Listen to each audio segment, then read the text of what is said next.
Unicelular, pluricelular, autótrofo, heterótrofo, você tem dificuldade nesses termos? Hoje a gente vai começar a estudar a matéria mais linda da natureza, que é quem? A biologia. Então vem comigo e deixa que o tio Keke te explica.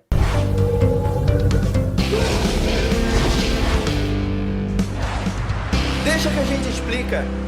Fala, gigantes! Tudo bem com vocês? Galera, hoje a gente vai começar a estudar a matéria mais linda que existe na natureza, a matéria que eu escolhi como profissão para ensinar, para ser professor, que é a biologia. Então hoje vai começar a nossa primeira aula de biologia e é claro que a gente vai ver conceitos básicos. Tem gente que, Kennedy, é tão básico assim, então não vou assistir porque eu já sou o cara da biologia. Calma, me dá uma chance. Deixa eu te ensinar coisas novas. Por isso que eu vou pedir agora para você pegar papel e caneta, porque além do que eu vou colocar aqui, você vai ter algumas informações. Outra coisa, galera, na minha plataforma, que é o Bioexplica, eu vou ter aqui embaixo material, eu vou ter também exercício para você treinar do que eu estou te mostrando aqui sobre introdução à biologia, o que pode cair em vestibular, e até questões mais simples, porque o nosso objetivo é ir do básico e ir aperfeiçoando tudo que a gente está estudando. Deixa eu sair da frente para você bater aquele velho print maroto. Então já bate um print, já para esse vídeo. Então bora começar. Kennedy, o que é a biologia? Primeiro, biologia eu já coloquei aqui no canto, galera. Bios quer dizer vida e logos quer dizer estudo. Toda vez que você escutar esse termo logos, quer dizer estudo, tá? Uma coisa que eu já vou te dar também logo macete. A biologia, ela tem muitos termos. É o que a gente chama de etimologia. Então você vai aprendendo alguns termos comigo ao longo do estudo da biologia, ao longo das aulas, e esses termos eles vão facilitando a nossa vida. Então vai pegando papel e caneta, vai anotando, exemplo, logos quer dizer estudo, bio quer dizer vida, que vai facilitando, tá? O que é biologia? Eu estou seguindo aqui, galera, claro, muitos livros clássicos, tanto de ensino superior, tanto de ensino médio, do que eles consideram, tá? Então por isso que a gente tem aqui essa ordenzinha de como eu estou apresentando para vocês. Olha, o que é a biologia? É o ramo da ciência, então ela é uma ciência, é claro, que estuda, uma ciência natural, que estuda os seres vivos. Então é a ciência que estuda tudo que a gente considera como vida. Kennedy, aí entra aquele papel do vírus. A gente vai ter outra aula, que a próxima aula a gente vai falar mais sobre o que é a vida e como é que se comporta, se o vírus é um ser vivo ou não. Então a próxima aula a gente vai comentar sobre isso. Por enquanto, a biologia, ela estuda os seres vivos, tá, galera? E tem algumas características gerais dos seres vivos, é claro, que agruparam aqui, eu coloquei um geralzão para vocês aqui, do que a gente tem que ter para considerar um ser vivo. Primeira coisa, organização celular. Então o ser vivo ele tem que ter uma organização celular. Ele tem que ser composto basicamente por célula, tá? Eu tenho seres que são chamados de unicelulares. Toda vez que você escutar esse termo unicelular, é aquele, já anota aí, é aquele ser que tem apenas uma célula. Então, uni quer dizer uma célula.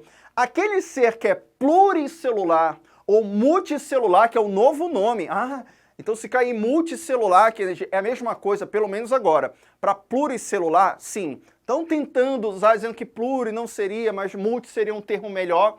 Então quer dizer aqueles seres que têm mais de uma célula, tem várias células. Exemplo, uma bactéria é um serzinho unicelular. Nós temos várias células, animais, né? Nós somos animais, temos várias células. Nós somos pluricelulares ou multicelulares, beleza? Outra coisa, composição química. A gente diz que tem alguns elementos químicos. Quem são os elementos químicos? A gente vai ter também outra aula que eu vou querer falar um pouquinho melhor sobre a composição química dos seres vivos, tá? Como é que funciona melhor o átomo, uma molécula, uma substância. A gente vai ter uma aula posterior, assiste essas aulas, tá, galera? É muito interessante. E a gente tem uma composição química meio que geral dos seres vivos.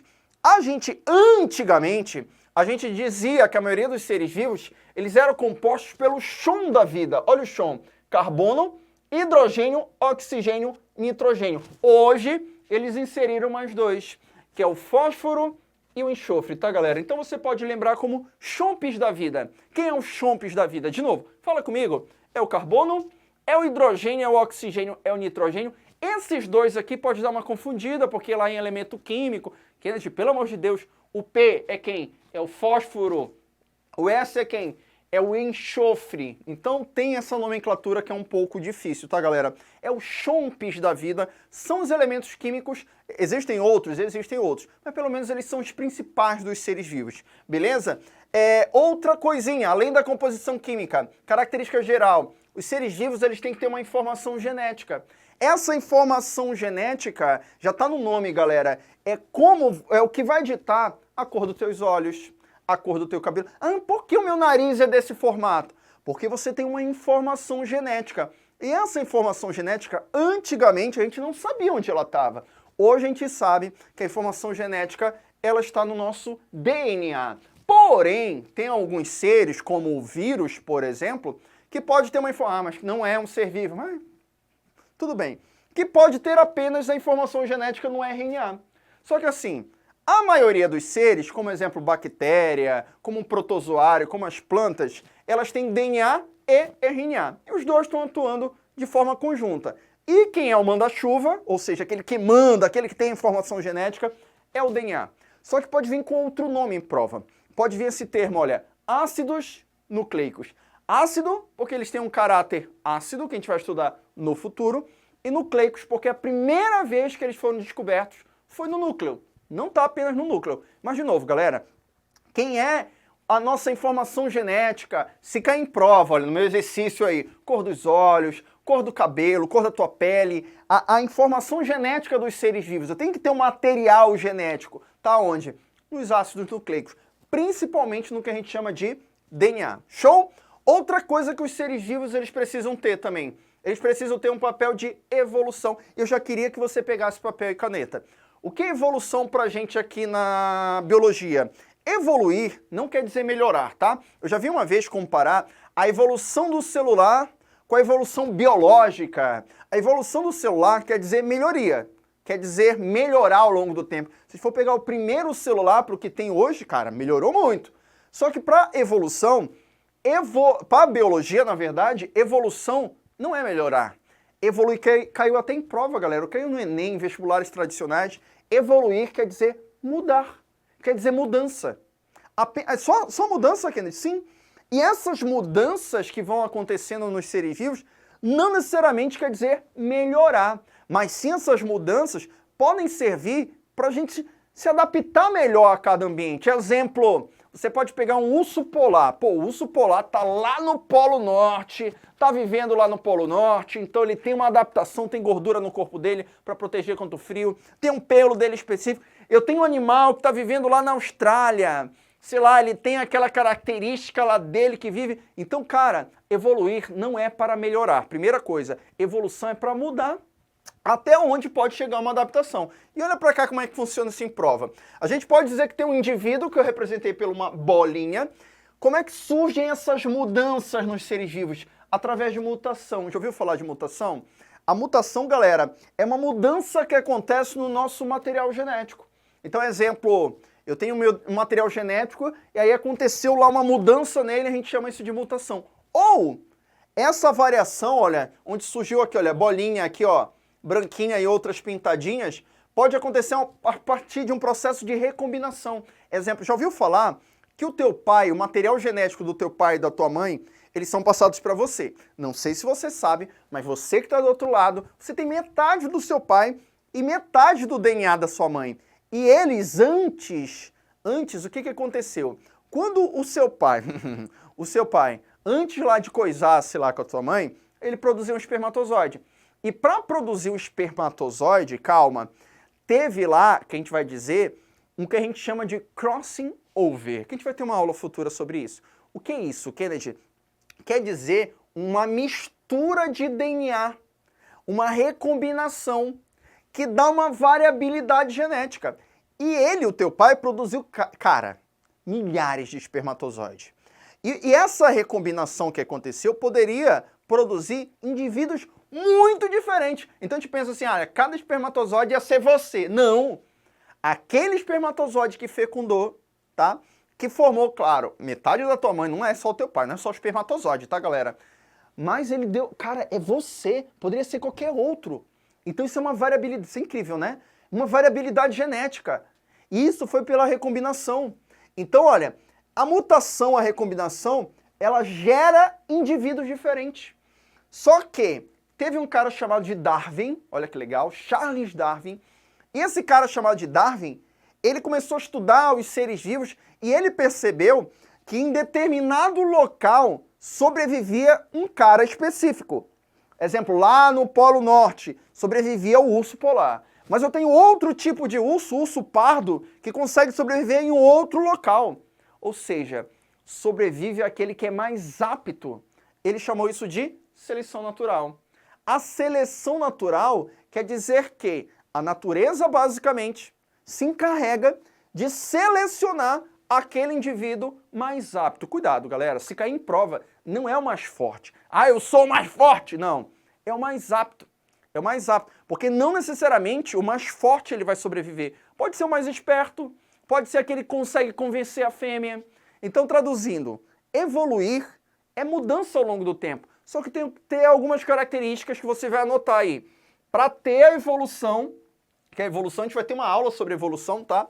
Eu tenho que ter a mutação, que é a mudança no material genético. Eu tenho que ter a recombinação lá, lembra a recombinação lá, o teu pai diversos espermatozoides?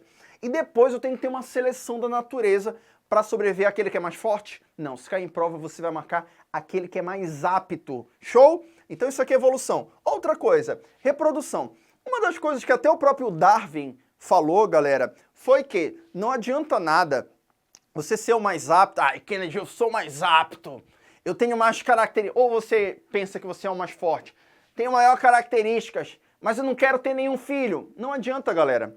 Porque para a gente considerar um ser vivo apto, ele tem que ter descendente. Então aquele cara que tem... O que é descendente? Descender quer dizer reproduzir. Tem que passar adiante o material genético. Então aquele que consegue passar, e muitas vezes não é só sobreviver. Você tem que sobreviver e ainda convencer uma fêmea a se reproduzir. Então, na verdade, o que a gente chama de reprodução dos seres vivos é produção de descendente.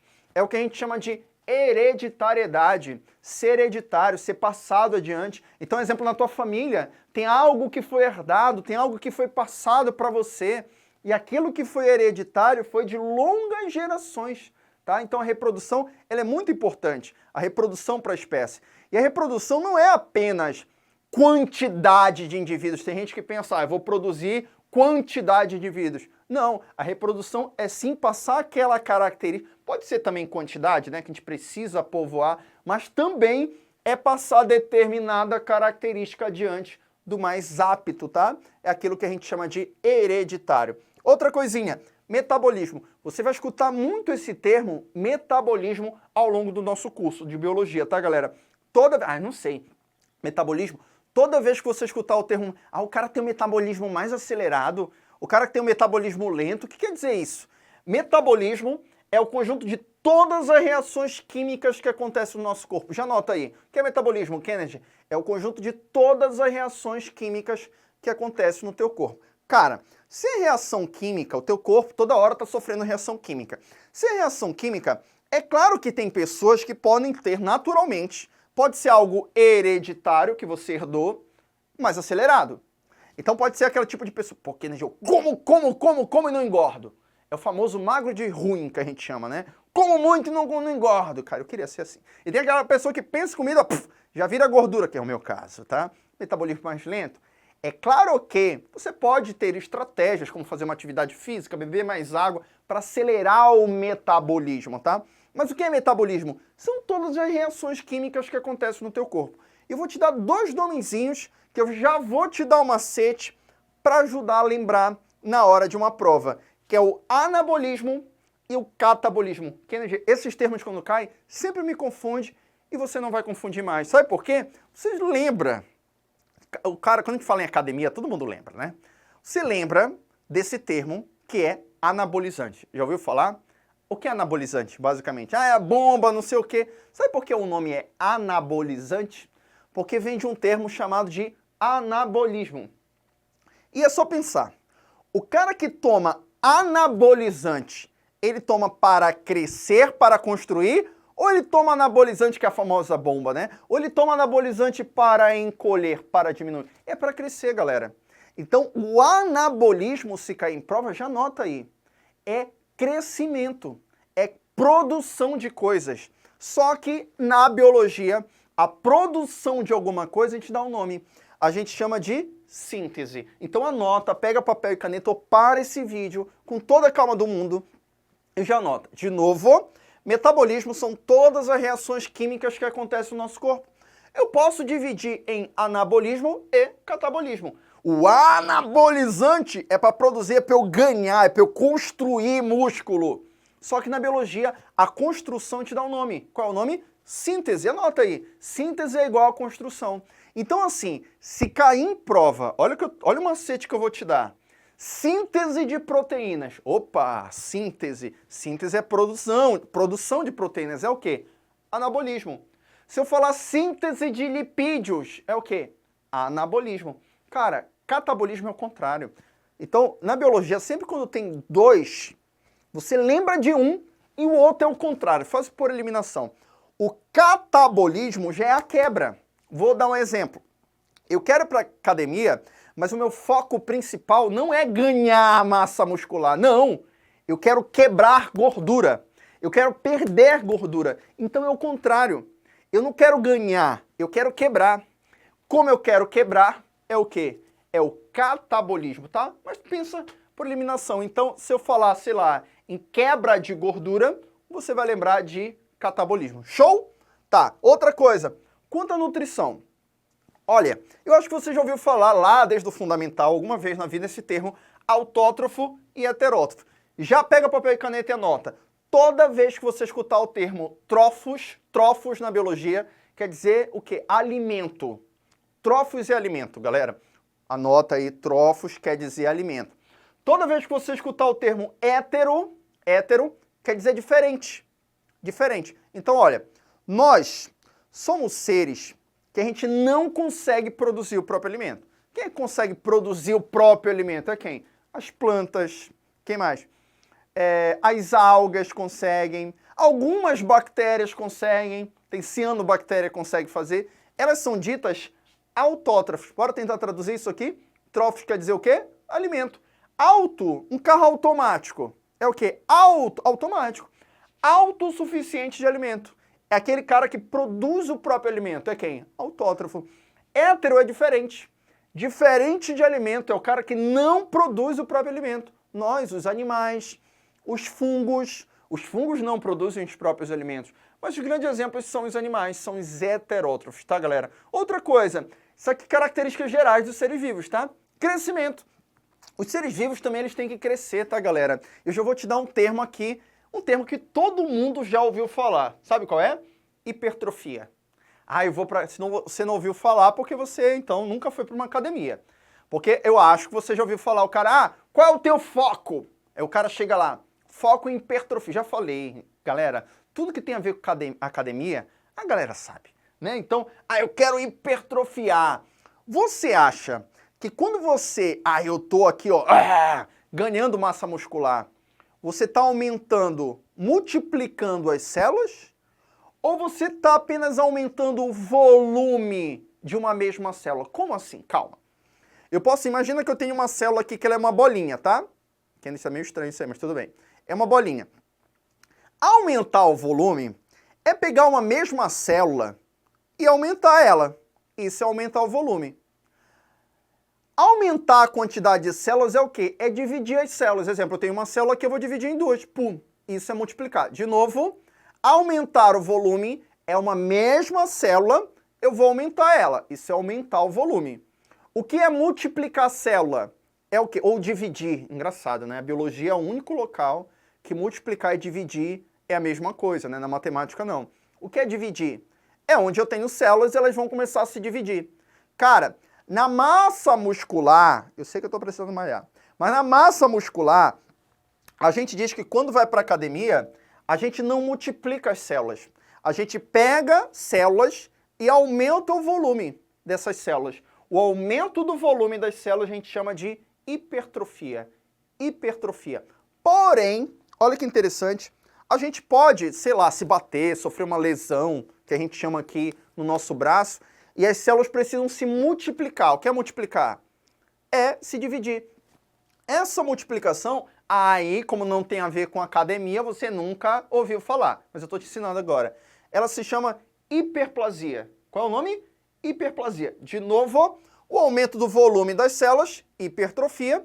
A multiplicação ou divisão das células é chamado de hiperplasia. E agora um termo que é muito importante em prova. Galera, a hiperplasia, que é a multiplicação, a divisão das células que acontece no nosso corpo, que futuramente a gente vai estudar, que é um processo chamado de mitose, a gente vai ver que é a divisão celular, qual é o nome? Mitose, ó. Mitose, mitose, mitose, as células começam a se dividir. É uma coisa normal.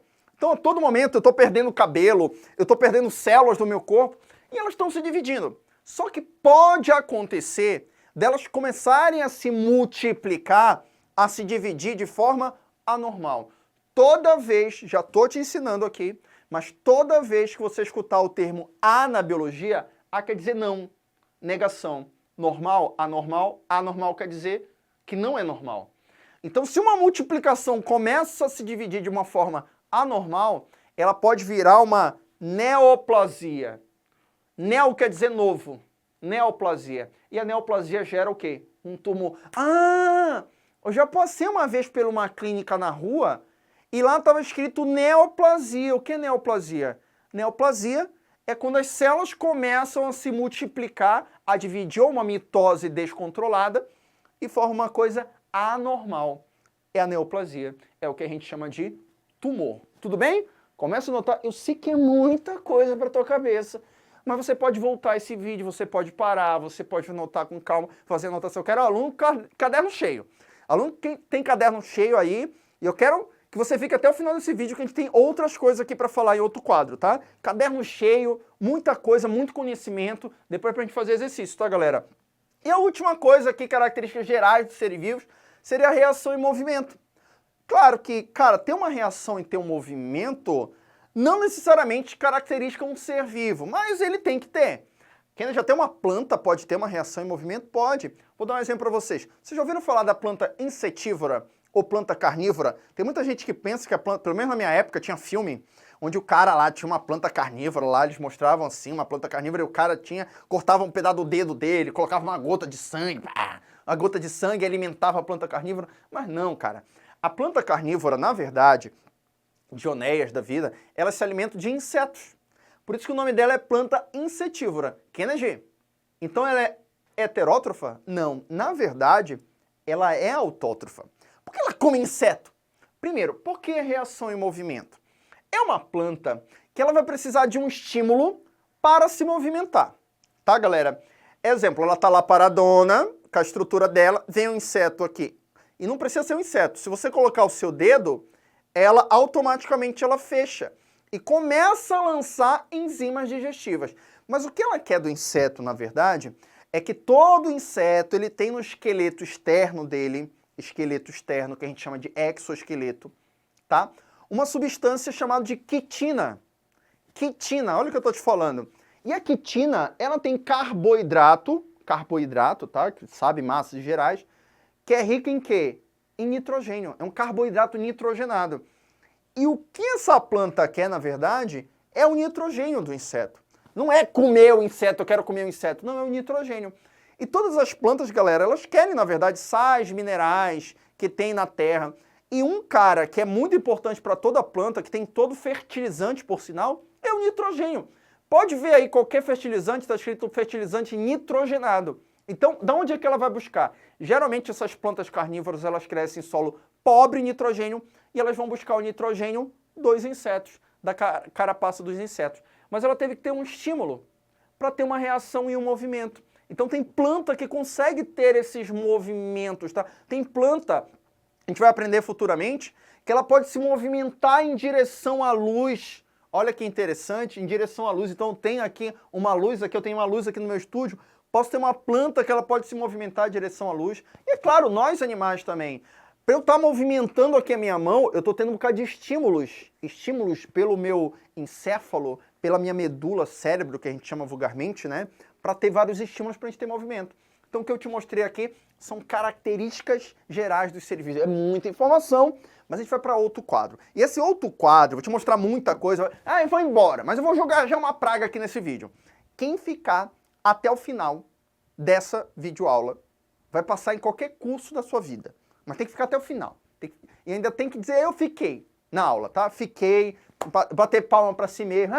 Eu consegui ficar, mas tem que ficar até o final, porque a gente tem muita informação, muita coisa legal para mostrar para vocês. Lembrando, isso é um começo. Então se você não ficar até o final, no começo da introdução à biologia, querendo te dando conhecimento aqui, muito conhecimento para você passar, cara, então fica. Calma que a gente vai ver a próxima aula. Agora a gente vai estudar as áreas da biologia. E eu não quero só te mostrar o que cada área ela estuda, mas eu quero te mostrar um representante, quem sabe o representante principal. Não necessariamente o pai de cada área, tá? Porque tem muita gente que pode mostrar o pai da bioquímica, o pai da citologia, mas será que esse pai muitas vezes cai em prova? Então o que eu separei aqui para vocês são os caras que mais apareceram em prova. Claro que tem outros que vão aparecer, mas os caras que tiveram algum marco ou apareceram alguma questão de vestibular. Esse é o meu objetivo aqui. Eu não quero que você, nesse momento, você decore nome de pessoas. Eu quero que você me escute e tente fazer um exercício. Já caiu isso em vestibular? Eu vou te mostrar que já teve uma questão, sim, que caiu pegando algum representante com a importância dele. Claro, Charles Darwin, Gregor Mendel, Watson e Crick, são pessoas que são muito faladas, que tiveram um marco lá de descobertas, mas a gente vai falar de alguns. Então primeiro me escuta, depois tenta fazer um exercício, tá, galera? E lembra que ao longo do estudo da biologia, quando a gente for falar de origem da vida, eu vou falar de novo dessas pessoas. Quando a gente for falar de bioquímica, eu vou falar de novo dessas pessoas. Então são pessoas interessantes, tá? Vou sair da frente para você bater aquele velho print e bora olhar. Origem da vida. Quando a gente for trabalhar a origem da vida com vocês, a gente vai estudar a origem do universo, a origem da Terra, teoria de como a vida ela surgiu. E existe uma teoria chamada de abiogênese. A na biologia quer dizer não, que a vida ela poderia ter surgido, sei lá, de lama e tudo mais, ou seja, a vida pode vir da matéria bruta. Quem acreditava muito era Aristóteles. Olha, então Aristóteles é um cara que é importante para a origem da vida, tá? Na verdade, ele é importante para a biologia, para muita coisa, tá? Vou te mostrar. A biogênese, ela já vai contra Eu sei que o azul não ficou muito bom, tá, galera? Mas vai ficar assim. A biogênese, ela vai contra a abiogênese. Ela diz que um ser vivo só pode vir de outro ser vivo. Teve muita gente que estudou, a gente vai ver isso em Origem da Vida, mas Louis Pasteur, é um cara que é muito importante em prova, porque ele estudou micro-organismo, fervura, e ele realmente quebrou com a teoria da abiogênese, também chamada de geração espontânea. O Louis Pasteur é importante até na microbiologia, já que ele estudou muitos micro-organismos. Hoje a gente tem muitos alimentos que são pasteurizados. Já escutou essa história do leite pasteurizado? Foi por causa do Louis Pasteur, tá? A gente vai estudar também bioquímica, galera. Na bioquímica a gente vai estudar a composição química de compostos inorgânicos, orgânicos. A gente vai estudar água, sais minerais, a gente vai estudar lipídios, vitaminas, DNA, RNA. Mas, quando a gente fala de pensadores aqui na bioquímica, a gente vai ver que a estrutura do DNA foi um marco. Quando foi descoberta a estrutura do DNA, a nossa molécula da informação genética, ela foi muito importante. Em prova, quem que mais cai? Watson e Crick. Eles ganharam o Nobel, eles demonstraram a estrutura do DNA, adenina, timina, guanina e citosina, claro. Foram só eles? Não. Teve muitas pessoas antes, como eu falei. Não dá para colocar o nome de todo mundo. Pelo menos tem que lembrar o que cai. Meu objetivo é o quê? Prova. Mostraram lá como é que pode ser a molécula de DNA dupla fita, mas tem uma pessoa que está vindo hoje, que é a Rosalind Franklin. Por que está vindo hoje? Porque, cara, não dá para dizer como foi a história real, só vivendo na época. Mas ela já estudava a estrutura do DNA. E o que diz a história é que ela estudava, ela fez raio-x, ela descobriu como seria a estrutura do DNA, tá? E ela só foi, vamos imaginar, tendo uma notoriedade, um foco em cima dela, quando um grupo, Watson e Crick, homens, falaram sobre ela, que ela falou um pouco sobre DNA de forma agressiva. E foram, quem é essa mulher? Só que não deram muita bola para ela. Eles ganharam o Nobel, ela ficou meio escondida, ela morreu 5 anos depois, um câncer no ovário, quem sabe pelo estudo de raio-x dela, nunca ganhou o Nobel, e ela nunca recebeu nenhum crédito sobre a estrutura do DNA, sendo que ela estudou muito a estrutura do DNA, tá, galera? E quem sabe isso poderia ser um marco de machismo, sexismo na época, a gente não sabe, mas a gente está falando sobre ela, tá? Citologia. Dentro da citologia, a gente vai estudar, claro, as células, célula procarionte, eucarionte, eu vou te ensinar tudo sobre isso, membrana plasmática ou membrana celular, a gente vai estudar muita coisa sobre a célula. E quando a gente fala de célula, é claro que, para a gente enxergar uma célula, a gente precisa de microscópio, Aqui, ó, Leeuwenhoek, ou Leeuwenhoek, falava sobre o microscópio, mas teve um cara que criou uma teoria chamada de teoria celular, que ele diz que todo ser vivo é composto de células, que foi quem? Robert Hooke. Lembrando, existem muitos outros, mas eu estou te mostrando aqui um importante para o vestibular. Robert Hooke criou a teoria celular, que todos os seres vivos são compostos de células. Bioenergética. Na bioenergética, a gente vai estudar o metabolismo energético, fotossíntese, respiração celular, a gente vai ver a fermentação. E tem dois nomes aqui que já apareceram em prova muito importante.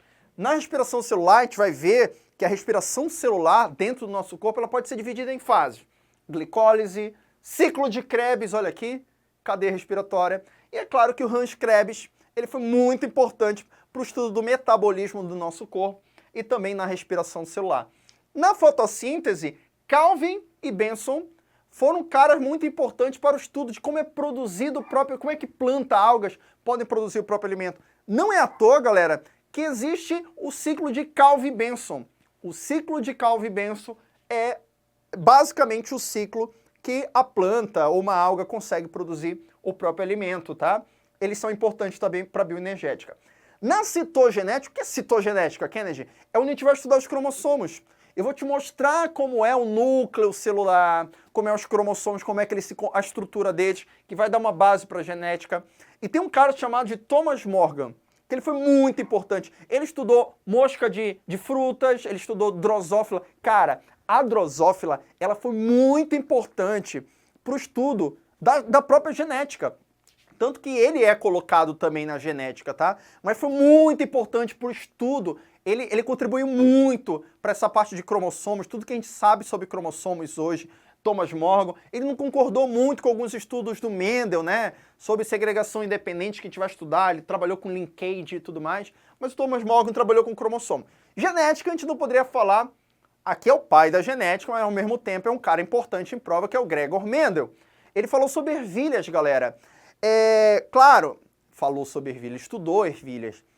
A gente sabe que ele estudou até antes sobre, com camundongos, não deixaram. A gente vai ter outra história sobre isso. Não deixaram ele trabalhar muito com camundongo, por isso que ele foi para ervilha. Planta era mais fácil de trabalhar, para ninguém falar e tudo mais.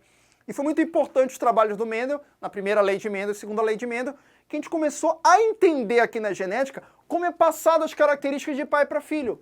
E na genética a gente vai trabalhar, ele trabalhou com cálculo, a gente vai trabalhar com probabilidade, é a parte da genética. A gente vai trabalhar com conceitos que são importantes, claro, clássicos do mendelismo e também que fogem ao mendelismo. Então tudo isso a gente vai ver o que a gente chama dentro da genética. Como montar o heredograma da tua família. Então tudo isso a gente vai ver dentro de doenças genéticas, a gente vai ver dentro da genética, tá? Outra coisa, quase caindo aqui, a biotecnologia. A biotecnologia, ela trabalha com algo tecnológico. A gente vai ver transgênico, a gente vai ver a clonagem, a gente vai ver um marco importante que foi a produção de insulina em laboratório. Não sei se vocês sabem, mas antigamente uma pessoa que tinha diabetes, ela tinha que pegar do pâncreas do porco a insulina para se aplicar. Meu Deus, tinha que matar porquinho? Claro, não dá para pegar em pessoas. E hoje é possível, em laboratório, eu pegar, claro, o gene humano, que a gente já sabe da insulina, ir lá na bactéria, cortar um pedaço do DNA da bactéria, inserir e a bactéria produzir insulina humana para mim. Kennedy, como é que é possível isso? Pela tecnologia do DNA recombinante. O meu cachorro está aqui dentro, eu vou ter que abrir aqui a portinha para ele. Ele estava vaiude. Um dia eu posso mostrar ele para vocês, tá? Tá, então não vou parar o vídeo, a gente vai continuar. Ernest Boyer. Já caiu até no próprio Enem, falando sobre ele, sobre a insulina, muito importante, um marco na medicina, tá, galera? A gente vai estudar em biotecnologia. Reprodução, a gente vai estudar a reprodução humana, a gente vai estudar, claro, reprodução, sistema reprodutor masculino, a parte anatômica, a parte funcional, gêmeos e tudo mais, mas a fertilização in vitro, a famosa FIV, que hoje ainda, para muitos casais, é uma coisa muito importante, teve um marco também. Que Robert Edwards é um cara que é muito falado, mas eu sou o cara que gosta de cutucar.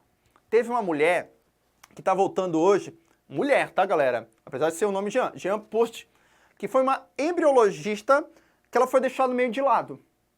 Acredita que esse ato machista... eles acreditavam até que excluíram ela porque eles não ganhariam o Nobel se colocassem ela. Então acabaram excluindo ela. e só ele e mais outro lá ganhou o Nobel sobre a fertilização in vitro, mas ela teve muita contribuição, tá? Mas eu estou colocando aqui para vocês, lembrando que fertilização in vitro, eu consegui hoje fertilizar fora do corpo humano um ovócito, né, para formar e tudo mais. Embriologia, galera, Ernest Bayer, ele estudou mamíferos, desenvolvimento humano, pegou o óvulo de um mamífero, ele viu as etapas do desenvolvimento dos mamíferos e tudo mais, dos fetos, que a gente pode dizer assim. Então ele foi um cara muito importante. Na própria embriologia a gente vai estudar esses estágios de mórula, blástula, gástrula, neurula, a gente vai ver os anexos embrionários. Então a gente vai ver essa parte de embriologia com vocês, tá? A histologia é a parte que estuda os tecidos. A gente vai ver tecido epitelial, tecido o quê? Sanguíneo, que o sangue é um tecido, sim. A gente vai estudar sobre tecido muscular, a gente vai estudar sobre diversos tecidos. E um dos primeiros caras que começaram a estudar foi o Marcelo Malpighi. Cara, ciclo de Krebs, Calvin Benson, muitas pessoas davam seus nomes para as coisas. E o Marcelo Malpighi, ele não só estudou o ser humano, ele estudou, claro, capilares pulmonares, e ele começou a ver pela primeira vez como aconteceu as trocas gasosas, olha que legal. Então ele foi muito importante, claro, para a própria fisiologia, porque na época, galera, não existia bem uma distinção disso aqui. Na época a pessoa era cientista, ela estudava tudo. Então por isso que você vai ver que teve pessoas aqui que elas eram importantes para bioquímica e microbiologia, histologia, fisiologia, embriologia.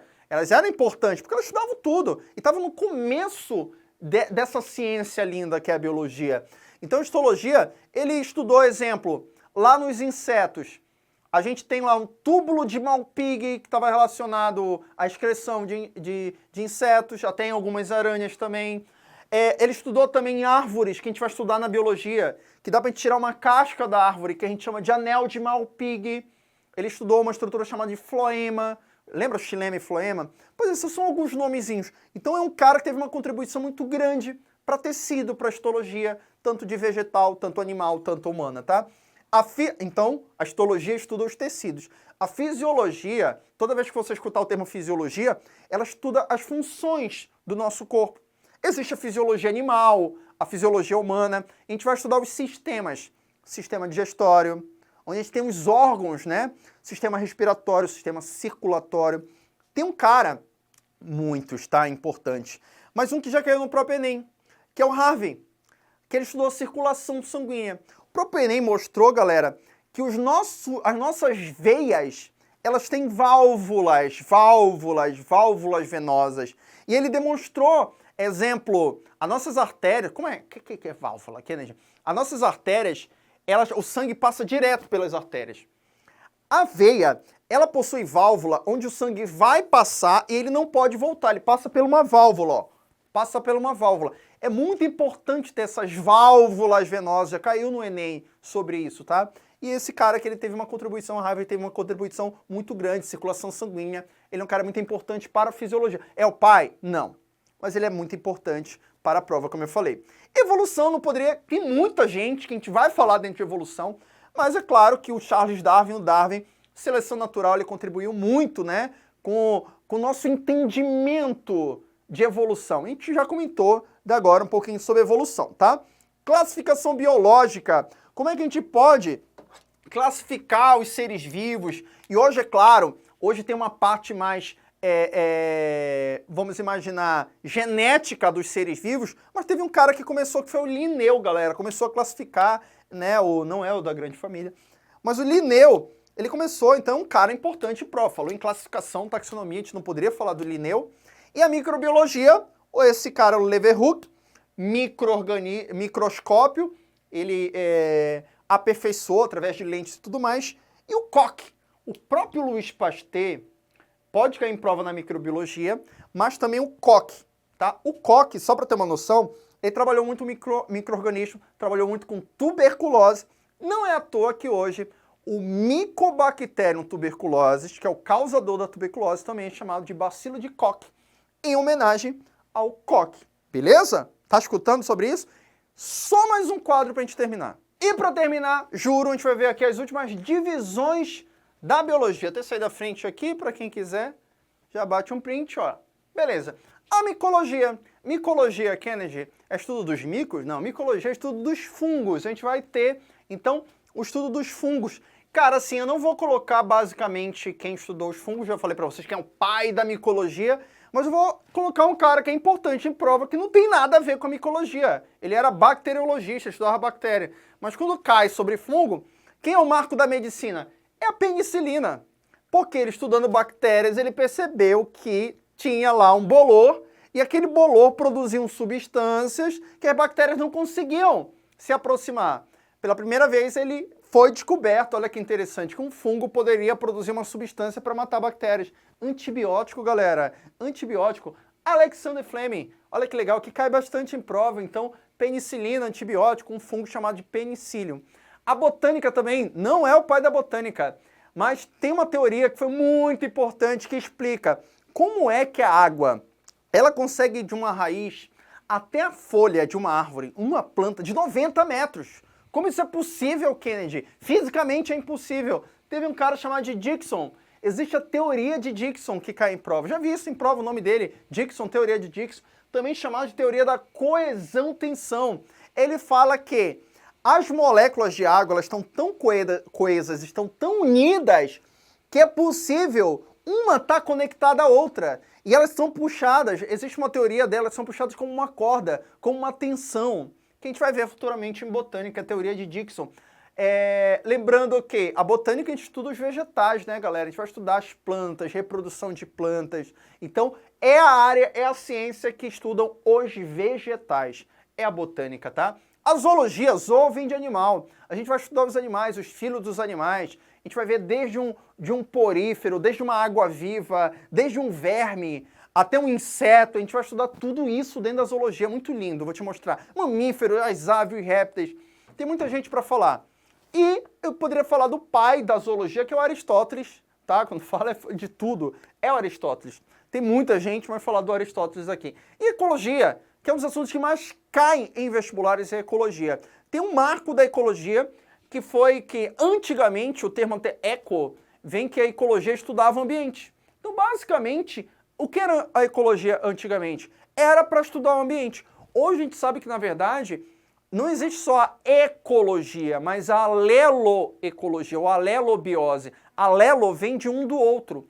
E o Ernest Haeckel, ele veio com um conceito, lembrando que ele não estudou só a ecologia, ele teve importância também na evolução, tá? Mas aí tudo bem. Que a ecologia também, ela estuda interações entre os seres vivos. Então não é só estudar o ambiente, mas como os seres vivos eles podem interagir. E dentro da ecologia a gente vai estudar isso, tá, galera? A gente vai estudar relações ecológicas, a gente vai estudar uma competição, um mutualismo, tudo isso dentro da ecologia. E também tem uma parte muito importante que é a parte do meio ambiente, a parte ambiental, onde uma mulher chamada de Haeckel ou Raquel, né, Carson, ela foi muito importante nesse estudo, apesar de ser uma bióloga marinha, ela foi muito importante nessa parte de meio ambiente. E assim, pessoal, se você é curioso, vou terminar a aula, mas se você é curioso, eu vou ter uma aula só para recomendar livros para vocês, tá? Mas eu vou recomendar aqui, se você é curioso e quer uma leitura só de curiosidade, tá? Eu não sou autor que tô uma ideia, nem nada específico vestibular. Esse livro aqui é para leigos.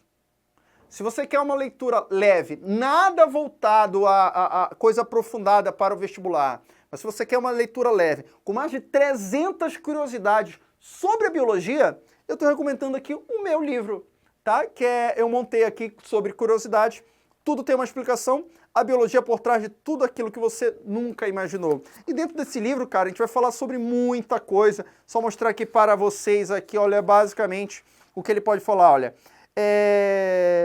Eu tenho preguiça e vou mostrar como a preguiça ela foi importante para a evolução, dietas malucas, ficção, biologia na paixão, biologia, ciência ou arte, descobertas malucas, o mundo animal, a fofoca de onde vem, para onde ela vai. Então muita coisa aqui, mais de 300. Como eu falei, é um livro leve para você pegar numa leitura, numa viagem, alguma coisa, dar uma lidinha e você pode encontrar na Amazon, tá? Vou ficando por aqui e eu aguardo você numa próxima aula. Beijão pra vocês, tchau, tchau. Se você gostou desse vídeo, não esquece que você ajuda muito o meu trabalho deixando uma curtida aqui embaixo ou comentando nesse vídeo apenas gostei. Não esquece também de pegar o link desse vídeo e indicar para o amigo ou colocar lá no grupo da tua escola. Se você está se preparando para o vestibular, para o Enem, quer aulas completas e material, não esquece também de conhecer a minha plataforma que eu vou deixar aqui no lado, que é o Bioexplica, galera. Eu vou deixar você com o próximo vídeo, porque sempre que você precisar, o tio Keke te explica.